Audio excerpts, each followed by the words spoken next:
కొద్దిసేపు మనం ప్రార్థన చేసుకుందాం. ఎందుకంటే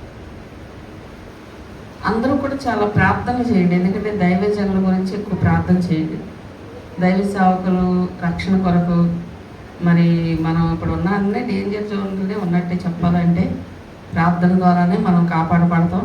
ఎందుకంటే దైవ సేవకులు తగ్గిపోయారు అనుకో, దైవజనులు లేకపోతే ప్రార్థించే వాళ్ళు ఉండరండి. మలాకి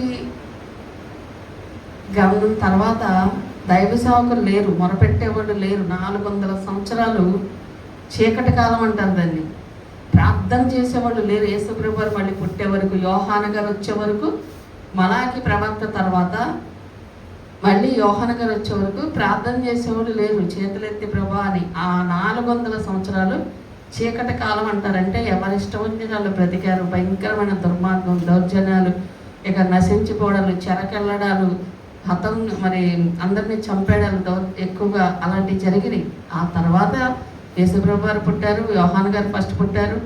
ప్రార్థన చేయడం, ఆయన మళ్ళీ గైడ్ చేయడం, యేసుప్రభు వారు బోధ చేయడం, మళ్ళీ వీళ్ళు మంచి మార్గంలోకి రావడం, ఆ తర్వాత మళ్ళీ కొన్ని వ్యతిరేకతలు, వీటిలన్నీ మనకు తెలిసింది. యేసుప్రభు వారిని చంపేయడం.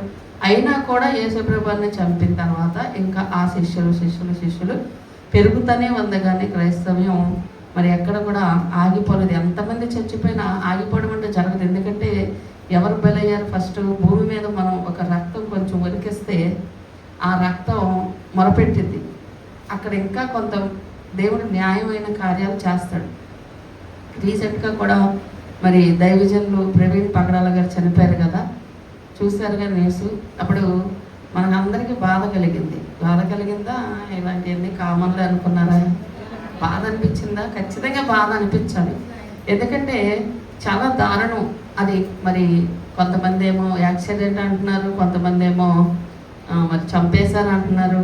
ఆయన బ్రతుకున్నప్పుడు చాలా జ్ఞానంగా మాట్లాడేవాళ్ళు. ఉన్నది ఉన్నట్లుగా, అంటే వేదాలు చదివారు, గ్రంథాలు చదివారు, మళ్ళా పురాణాలు చదివారు, ఖురాన్ చదివారు, ఇంకా చాలా బుక్స్ కూడా రాశారు. ఆయన చాలా తెలివైన ఒక వ్యక్తి అనమాట. అందుకని ఇప్పుడు అన్నీ తెలిసిన వాళ్ళు తెలిసినట్టు మాట్లాడతారు, తెలియని వాళ్ళు వచ్చినట్టు మాట్లాడతారు. ఆయన కొన్ని విషయాలు ఆయనతో డిబేట్ చెయ్యలేక ఓడిపోయిన వాళ్ళు చాలామంది ఉన్నారు.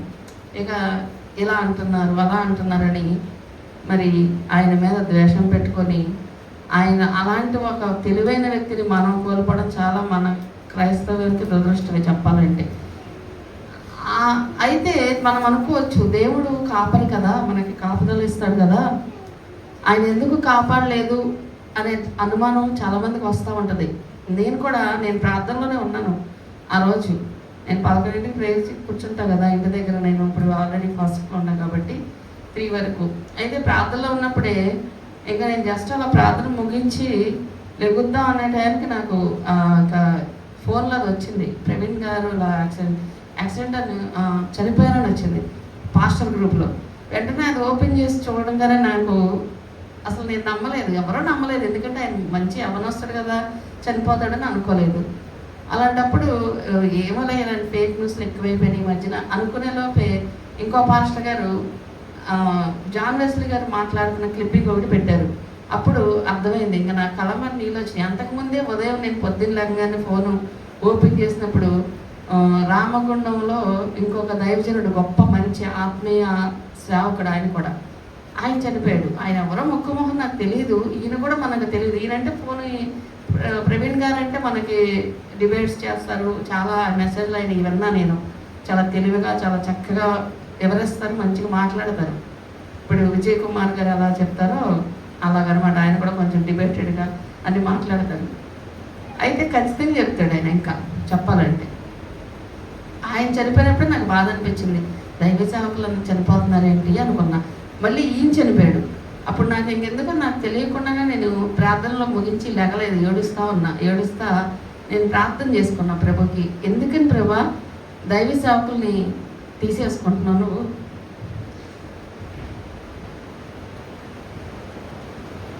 ఎందుకంటే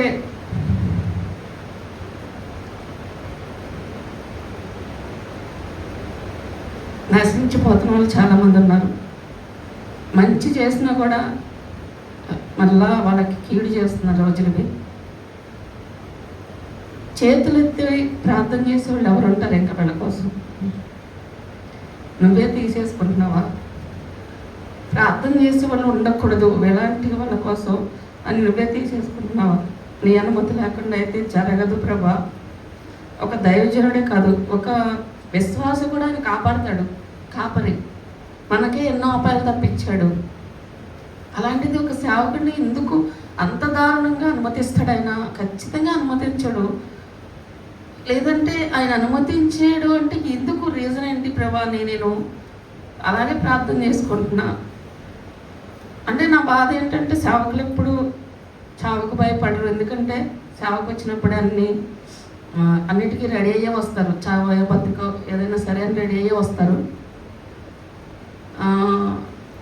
ప్రార్థన చేసేవాళ్ళు తగ్గిపోతున్నారని నా బాధ. ఇంకెవరైతే చేతులు ప్రభా ఈ జనాన్ని రక్షించు, ఇగో నశించిపోతున్న ఈ వీధిలో వాళ్ళని రక్షించు, ఈ పట్టణాన్ని రక్షించు అని అడిగేవాళ్ళు ఉండరు. అప్పుడు అందరూ కూడా నాశనంకి వెళ్తున్నాయిగా, ఇంకా రక్షణ పొందే వాళ్ళు ఉండరు కదా.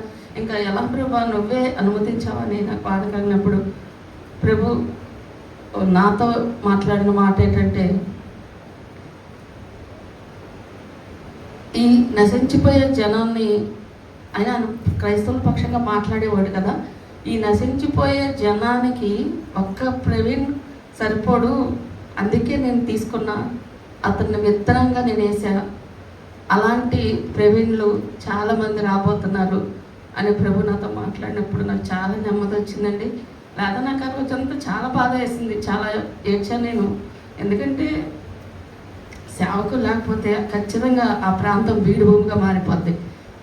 అలా నిన్ను తిట్టినా, ఎంత అవమానించినా సేవకుడు ఎప్పుడు కూడా ఏం చేస్తాడంటే, ప్రభా పలానా వాళ్ళని రక్షించిన, ఆయన పలానా ప్రాంతాన్ని రక్షించు, వాళ్ళు నశించిపోకూడదు అనే చేస్తాడండి. ఎందుకంటే రక్షించు అంటే వాళ్ళు ఏదో బిల్డింగులు కట్టుకోవాలి, వాళ్ళు ఏదో ఆరోగ్యం పొందుకోవాలని కాదు, వాళ్ళ ఆత్మ రక్షించబడాలి, వాళ్ళు నాశనానికి వెళ్ళకూడదు, వాళ్ళు నరకానికి వెళ్ళకూడదనే చేస్తారండి.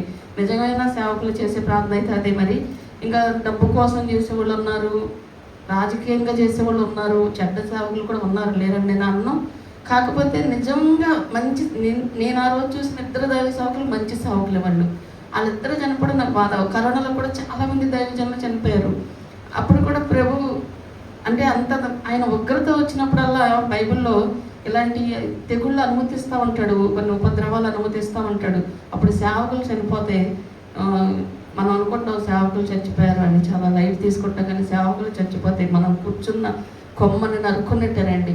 చాలామంది అంటే ఇప్పుడు ఆ చెట్టు ఉండబట్టి ఆ చెట్టు మొదలు పురుగులు పట్టేసింది అనుకోండి, ఆ చెట్టు మీద ఉన్న పక్షులు చాలా వాళ్తాయి, ఆ చెట్టు మీద అవి నివాసం ఉంటాయి, గూళ్ళు కట్టుకుంటాయి. మేము బాగానే ఉన్నాంలే అనుకుంటే, కానీ పట్టించుకోలేదనుకో ఆ పురుగు ఆ చెట్టులో బెరడని తినేస్తూ ఉంటుంది.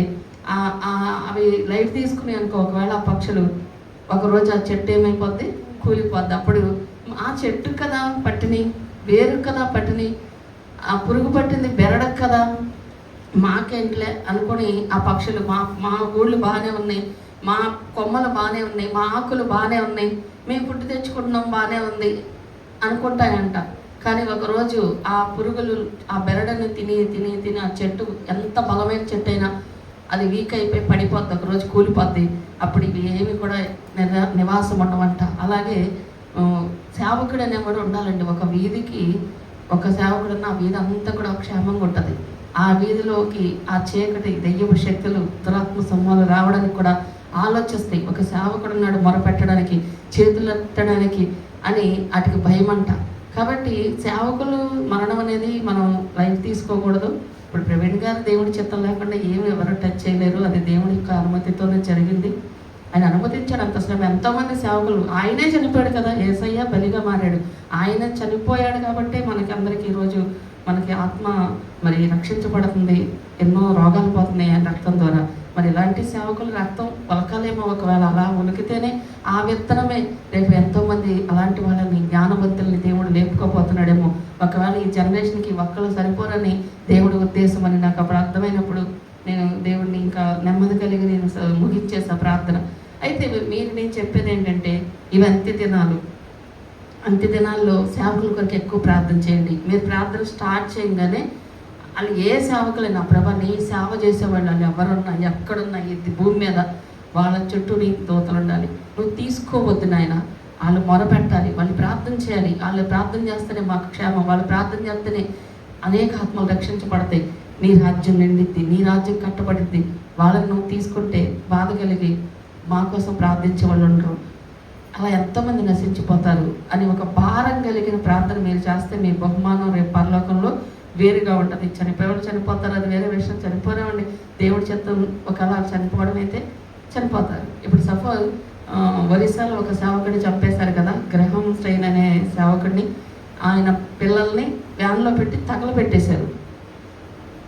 అది దేవుడు అనుమతించింది. ఆయన కూడా ఆ తర్వాత ఒరిస్సా పట్టణంలో గొప్ప మార్పు జరిగిందండి. చాలా భయంకరమైన తుఫాన్లు, వరదలు, కరువు వచ్చింది. వాళ్ళు ఎంతో భయంకరమైన దారుణంగా వలస వెళ్ళిపోయే పరిస్థితులు వచ్చినాయి. తర్వాత ఆ వీధిలో సువార్త వెళ్ళింది. ఒరిస్సాలో ఇప్పుడు ఎంతోమంది మారుమనసు పొందారు. చాలామంది ఒకప్పుడు అసలు వస్తే ఊరుకునేవాళ్ళు కాదు, భయంకరంగా వ్యతిరేకించేవాళ్ళు ఒరిస్సా రాష్ట్రం.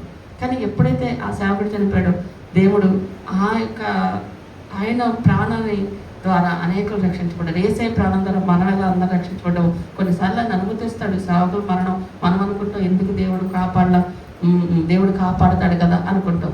కాదు, ఆయన ఏమి కూడా ఆయన కొన్నిసార్లు కొంతమందిని జీవితాలను బలి చేస్తాడు, సేవకుల్ని ప్రాణాలను కూడా అవసరమైతే ఆయన కొంతమందిని రక్షించుకోవడం కోసం బలి చేస్తాడండి. అది ఆయన అనుమతించిందే. కాబట్టి సేవకుల విషయంలో ఎక్కువ ప్రార్థన చేయమని నేను మీ అందరినీ కోరుకుంటున్నాను. సేవకుల గురించి ఎక్కువగా ప్రార్థన చేయండి.